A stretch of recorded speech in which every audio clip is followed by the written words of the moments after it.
Our area joins dozens of other cities as they hold a vigil for the victims of the Charlottesville protest. One woman, Heather Heyer, died after a man drove his car into a crowd of people, killing her and injuring more than 30 others. The Human Rights Coalition in Fargo-Moorhead held a vigil on the Veterans Memorial Bridge where people came together, prayed for Heather Heyer's family along with the other victims, and a man even wrote a song for Heather, which was played at tonight's vigil. Emotions continue to run high in Charlottesville tonight, just days after clashes between white supremacists and counter-protesters turned deadly. All this over the plan to take down a statue of Confederate General Robert E. Lee. Jay Gray is in Charlottesville, Virginia with the latest on the situation. There is an uneasy tension here, boiling over this afternoon as counter-protesters shouted down, then eventually forced out a Unite the Right organizer trying to talk to the media. It is the latest in what has been 24 hours of chaos and carnage in Charlottesville after police say 20-year-old James Alex Fields Jr. used his car as a weapon, plowing into a crowd of people protesting a gathering of alt-right, white nationalists and neo-Nazis who had gathered to oppose the removal of a Robert E. Lee statue. 32-year-old Heather Heyer died in the attack. 19 were injured. Brennan Gilmore shot this video as the horror unfolded in front of him.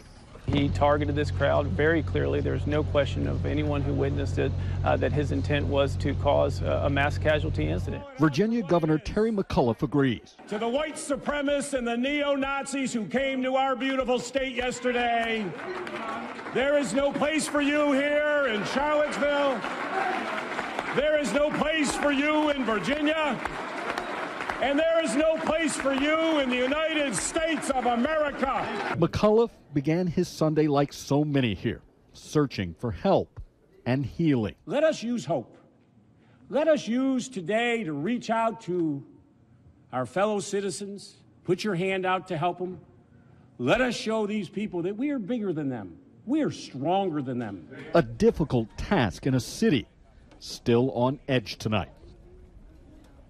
The suspect in the attack is being held without bail. He'll be arraigned on charges including second-degree murder tomorrow. The Thief River Falls Police Department is looking for a level 2 sex offender, and they want you to know what he looks like. According to the department, Jason James Lindgren is wanted by the Department of Corrections after he removed his ankle monitor and ran away from a supervising officer. Lindgren was under intense supervised release. Anyone who sees him is urged to call 911 or the Thief River Falls PD at 218-681-6161.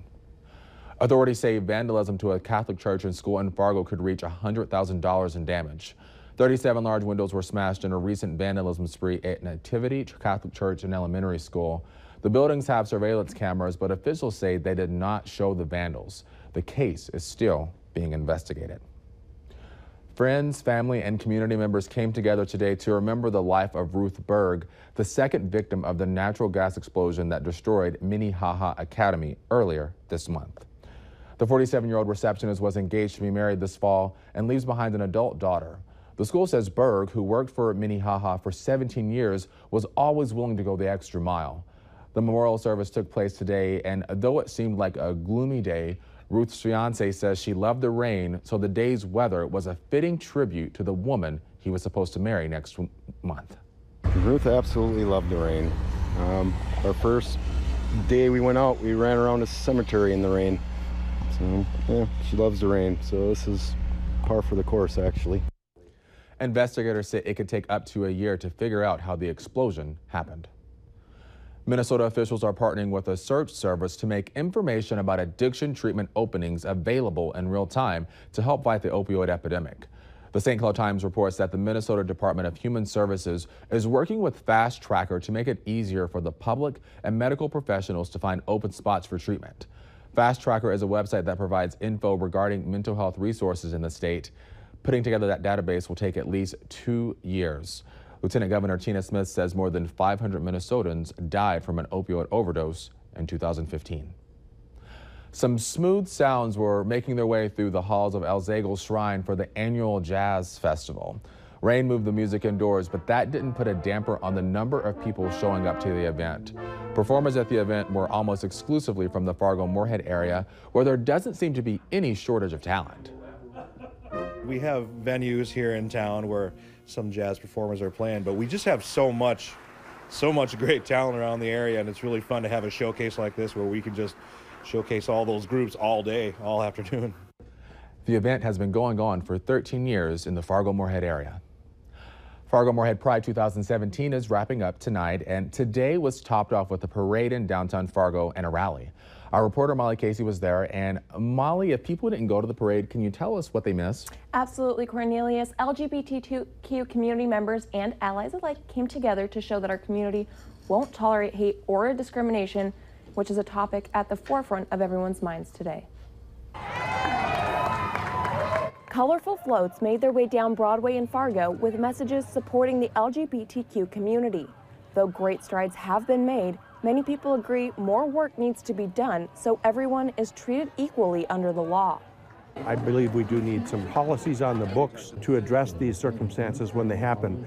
In North Dakota, LGBTQ people are not considered a protected class, and Republican leaders in the state point to the federal protections already in place for why they won't pass what's become known as non-discrimination ordinances.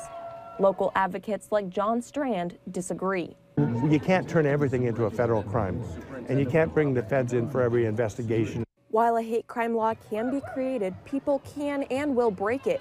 And Chief Joe Anderson of the Fargo Police Department says they do have a way to charge people. It's a criminal offense against a person or property where there is bias. Chief Anderson says the Fargo Police Department takes all targeted crimes very seriously.